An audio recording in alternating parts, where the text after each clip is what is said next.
On May 4th, the spotlight will be on the results.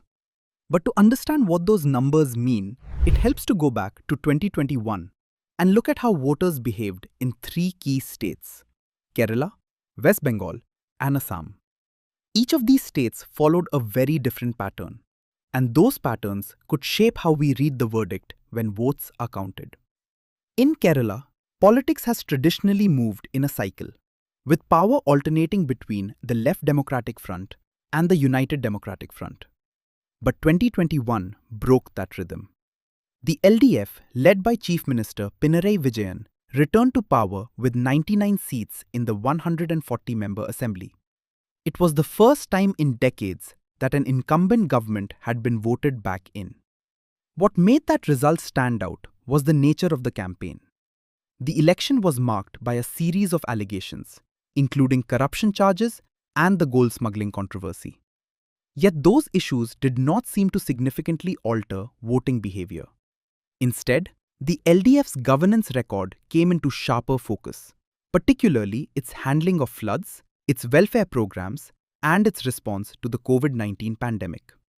There were also clear regional trends.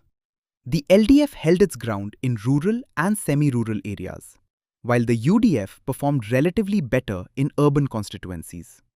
The BJP-led National Democratic Alliance retained a vote share in the range of 12 to 15%, but that did not translate into seats.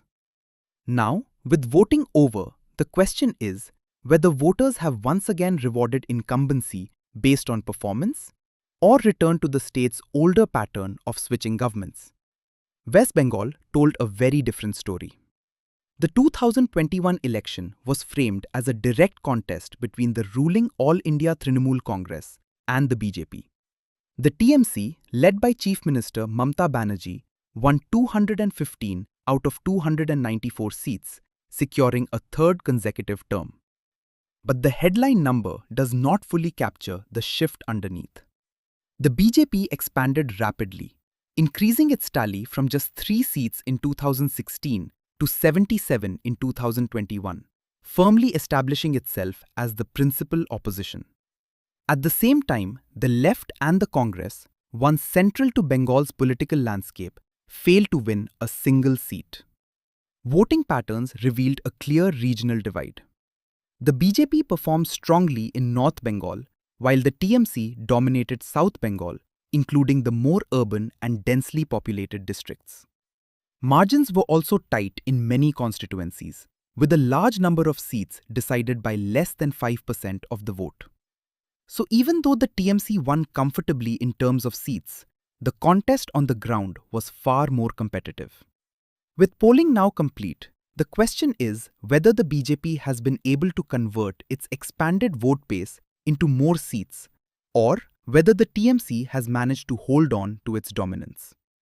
In Assam, the 2021 election returned the BJP-led alliance to power for a second consecutive term.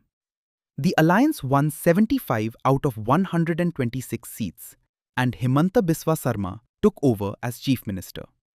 The outcome looked decisive, but the underlying numbers were closer than they appeared.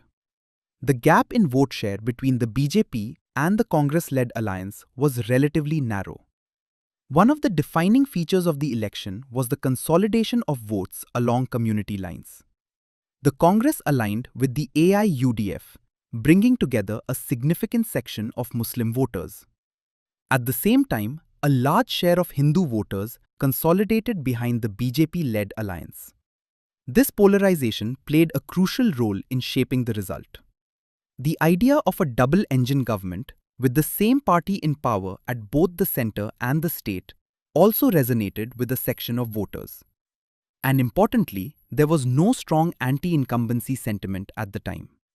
With voting over, even small shifts in these blocks could now make a decisive difference to the final outcome. So when counting begins on May 4th, the results in these 3 states will reflect more than just the campaigns of the past few weeks. In Kerala, it is about whether voters have backed incumbency again or reverted to alternation. In West Bengal, it is about whether the BJP has expanded further in what is now a bipolar contest. And in Assam, The focus will be on whether existing voting coalitions have held. These underlying patterns will be key to understanding not just who wins, but why.